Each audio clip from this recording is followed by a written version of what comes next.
fair use.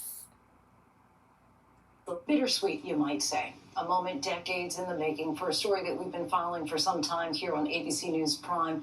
43 years after entering a Missouri prison after being convicted in a triple murder that prosecutors now say he did not commit, Kevin Strickland is finally free, exonerated today by a Missouri judge.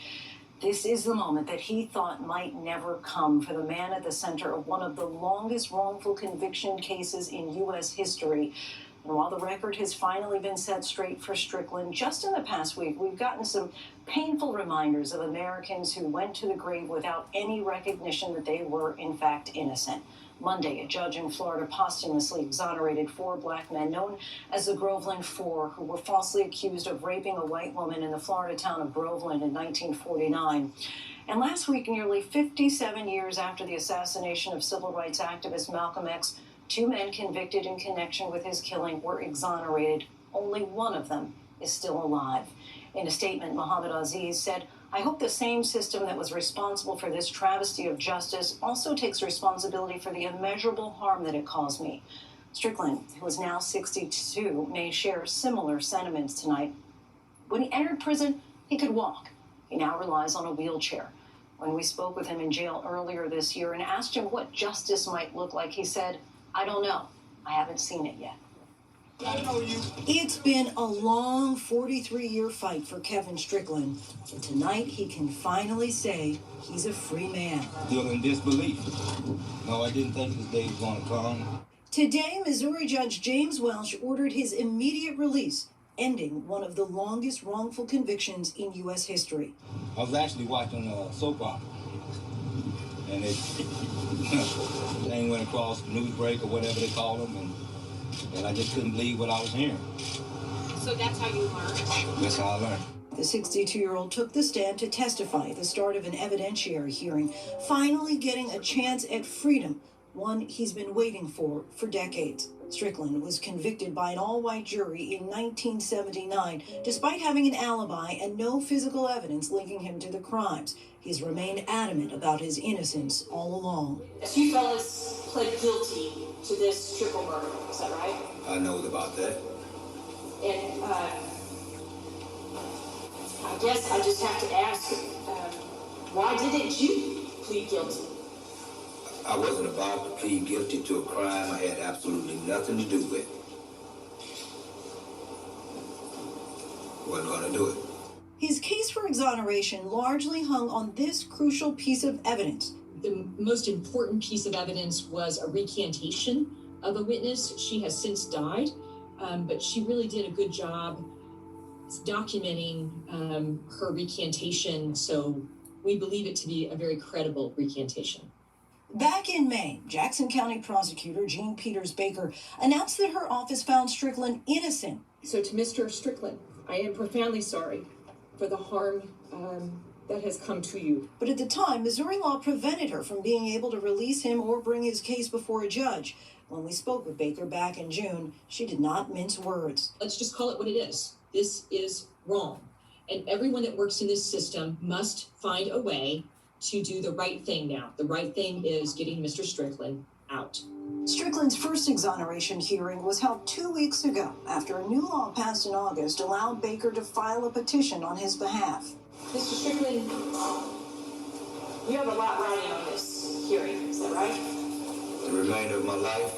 Strickland's family, who attended the proceedings, has been anxiously awaiting the decision. It's been like a heartbreaking for us, just devastating. Today, with Thanksgiving just days away, his brother tells the Kansas City Star that he cannot wait to see him, to say, "Welcome home, brother."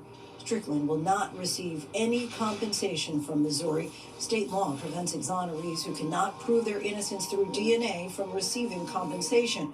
When we visited Strickland in jail this summer, we asked him what he would do if this day ever came. So what do you do? How do you start over your life at 62 and no money?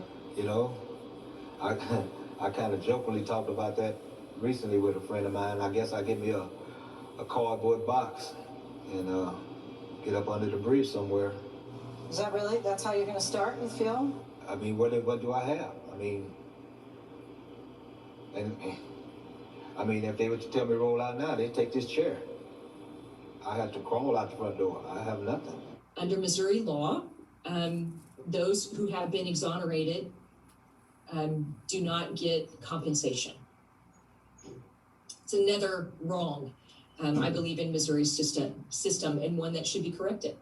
And are there efforts underway to correct this? Well, there are by this office, the one that I'm seated in now, the one that I lead, yes. But these efforts will not be in time to help Mr. Strickland. Instead, he has to rely on nonprofits and GoFundMe pages like the one the Midwest Innocence Project has created. When we spoke with him in June, he was hopeful he'd see his ailing mother if he got out. It's going to be the first thing you do if and when you get out. Well, I mean, I hate people to hear a 62-year-old man say this, but I'm a mama's boy, and I got to go see mama. I got to go hold mama's hand, yeah. But Strickland never got that wish. Procedural hurdles caused his case to be delayed and later dismissed. His mother passed away on August 21st. It does show just how incredibly difficult this process is. Even when the prosecutor is on your side, it took months and months for Mr. Strickland to come home. And he's still going to come home to a system that will not provide him any compensation for the 43 years that he's lost. That's not justice. Although Mr. Strickland has had to endure decades in a criminal justice system that has largely failed him, losing his best years, and was denied the chance to freely hug his mother and say goodbye, now free, he gets the chance to finally fulfill one lifelong wish. Any bucket list item that you dream of being able to do? You know, I've never been on a beach, you know, not even a man-made beach. And I want to go out far in the ocean where you can't see any land, any direction. And not just go out there, but get in that water. I want to feel the power, you know, of God's creation. I want to feel that water. We hope he gets there. The governor of Missouri had multiple opportunities to pardon Strickland. He refused and said pardoning him would not be a, quote, priority. This whole situation is just sad. That man can't even get compensation for being in there so many years.